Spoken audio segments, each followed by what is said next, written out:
Today, April 2nd, 2019, the Alliance of American Football has suspended operations. A month and a half ago, this would have seemed ludicrous, but the short 2-month history of this league has been a roller coaster of a ride. This raises the question of why did the AAF shut down, and what's next for the league and spring football as a whole.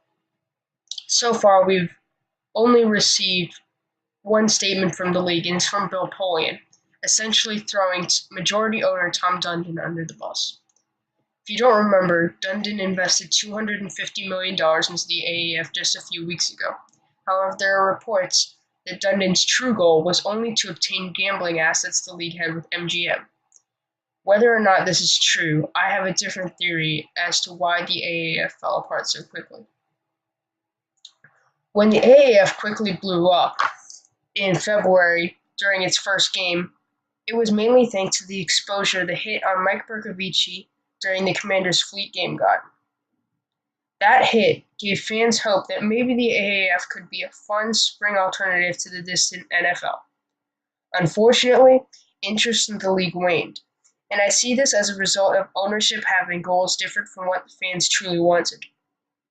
Over time, the AAF attempted to become an NFL developmental league, which would have ensured the survival of the league. However, it would have been more dull than the independent spring football league.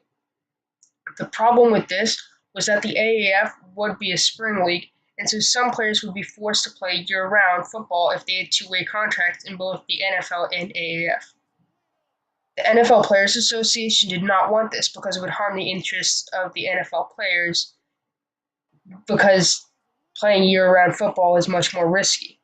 And so because the AAF had put all their chips in the developmental league bag, they were now doomed. They went from a hopeful, fun alternative to a failed attempt at a developmental league within weeks, and this ultimately led to the suspension of operations. Another issue was that all the AAF players have the exact same contract, and so this didn't allow the league to splurge on big-name players with higher demands who could drive up interest for the league in the same way the USFL did in the 1980s. While the AAF failed because they wanted to cozy up to the NFL, the XFL will probably be the opposite of that. The XFL will have the resources to avoid a Tom Dundon type situation, since Vincent McMahon, the owner of the XFL, recently made $250 million available by selling stocks, and the creative ownership of the league will be unique in an entertaining way. The XFL also won't experiment in new markets that have the potential to fail in the same way the AAF did. I'm hopeful for the XFL, however, the fate of the AAF does not put the odds in their favor.